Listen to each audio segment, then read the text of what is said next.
In this video, I'm going to finish the review for the AP exam. We'll look at random numbers, pass by value, and recursion. So with random numbers, on the AP exam, you'll be using math.random. Random is a static method in the math class. That's why you'll use math, the class name, to access it. It returns a double in the range of 0 to 1. It could be inclusive of 0, but never inclusive of 1. And that becomes important when we do a cast. Also remember that math.random takes in no parameters, so never put anything in the parentheses. To generate a random number, you have to come up with a scaling factor and the shifting value.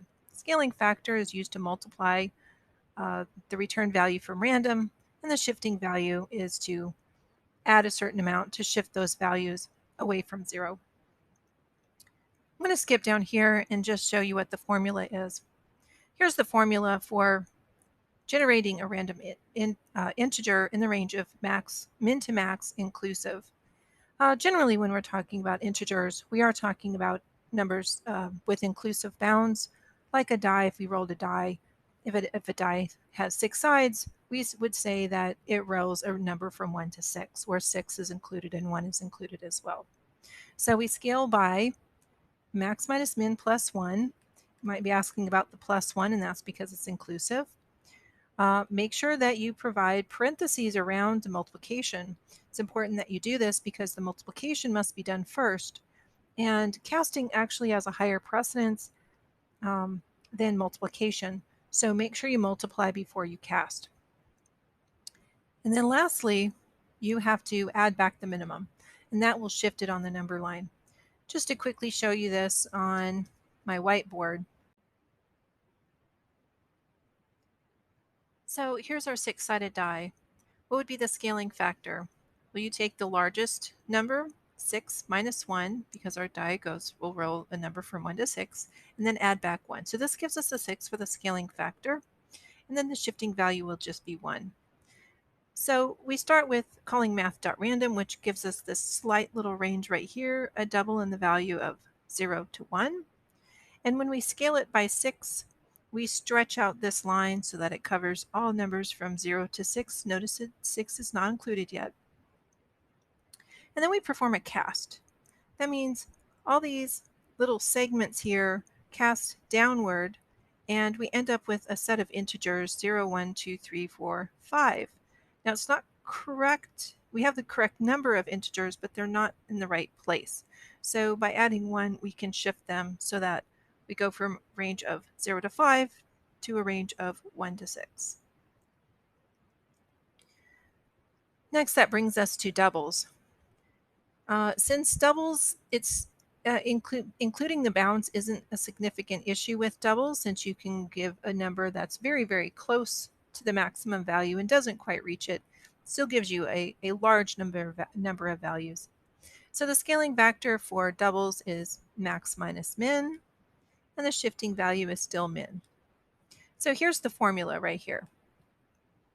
You scale by the scaling factor, which is max minus min, and then you add the min back. Here's a table with some examples. And lastly, you might be asked to work with some probability, the probability of something occurring. So you need to know how to write that. So let's say that the weather has a 25% chance of rain.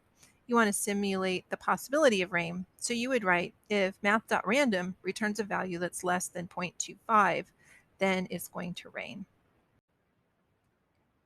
Let's look at some quick code examples. Let's say you had to simulate the roll of an 8-sided die. That gives us a range of 1 to 8 inclusive. So you would write an equation like this. Our scaling factor is right here, 8 minus 1 plus 1. Here's our shifting value, and don't forget to cast. Also, you might be asked to print a random value from an array. We know that the range of indexes in an array goes from 0 to length minus 1. So to generate a number that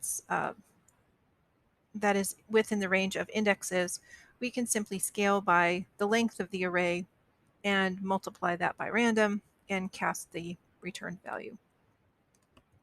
Next, if you were given a range of temperatures that, let's say the temperature fluctuates from 67.5 to 78.5, and you need to choose a random number in that range, you should be able to come up with this formula. Here's our our scaling factor. Here's our shifting value. And lastly, here's another example of chance or probability. So if a seed has a 15% chance of germinating, how would you write that code? If math.random generates a number less than 0.15, then we call germinate. Next, let's look at pass by value. So Java has what's called pass by value, but it's easier to remember if you think of it as pass by copy. So basically what this is, a copy of an argument is assigned to the formal parameter during a method call. That means a copy of it.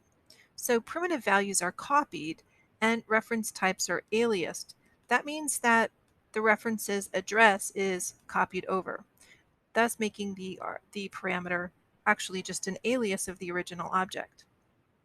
So no attempt to change the assignment of the primitive or reference type within a method will have any effect. And however, a passed object can be mutated. So let's look first at just a reminder of how memory works. So an int is a primitive. So when we say int x equals 3, in memory, x just stores the value of 3. And an object is different. So we have this book object, and so book, the variable, is a reference type, and it holds the address for this book object. This book object is somewhere else in memory, and this keeps the memory address location here. That's why it's called a reference type. So let's look at some code examples. First, let's work with primitives. What I have here is I set up a main, and I've got my integer a, which is set equal to 1, and then I call this add3 method. So the goal of this method is to take in x and then just change its value by adding 3 to it. So if I run this code, you might think that the a should have a value of 4 after calling the add3 method. Well, it does not, and that's because of pass by copy. So even though we're passing in a, just a copy of the value of a gets passed in. So basically x gets assigned a 1. The fact that x is modified has nothing to do with the value of a. A just gave up its value to be passed in, but a's assignment is not affected. So this is called pass by copy, and this is how it works with primitives. Let's look at how it might work with a reference type. So I created, let's see, let me try again. I created a book class, and the book class just has a title, a private title. It's got a constructor to take the title, and then a getter and setter for the title field.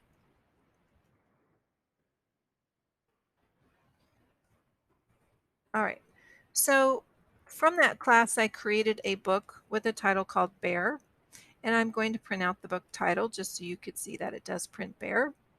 Then I'm going to try a few things. Let's look at this method first.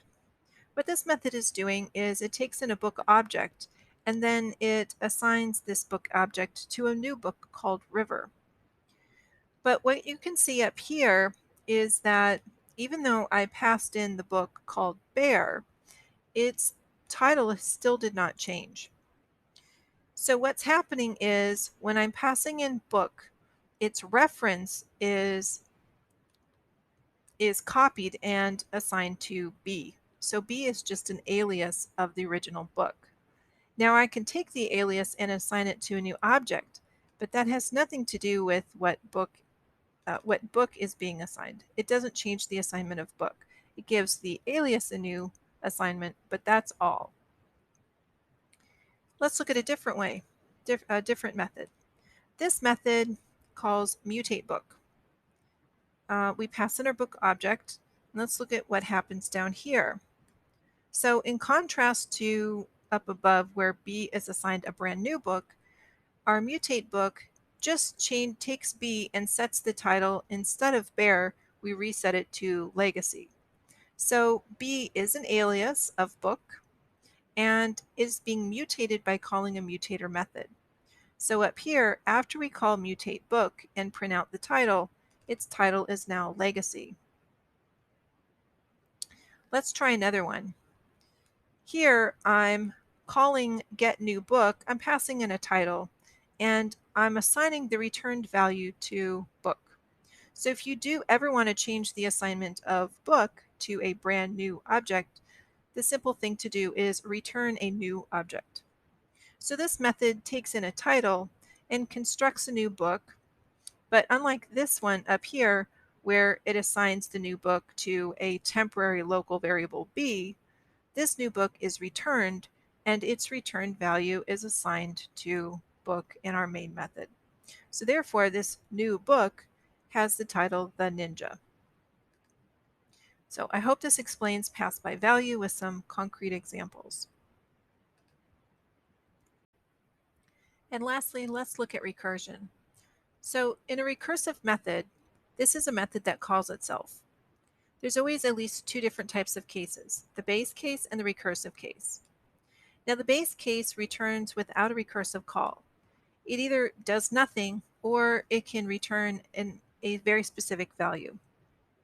The recursive case, however, isn't finished solving the problem, and so it's going to contain a call to itself. Now, the argument that it passed in must be an argument that gets us closer to the base case. So you should know how to trace recursive method calls.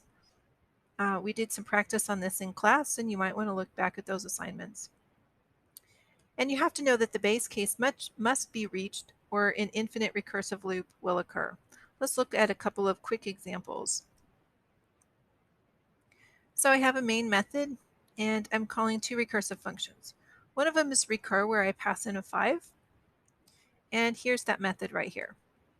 So you should be able to identify the base case. The base case is when it can return a very specific answer. So in this case, the base case is when x is equal to 0, then it returns 0. The recursive case is this one. So if x does not equal 0, then it returns the value of 3 plus whatever the result is from calling recur again.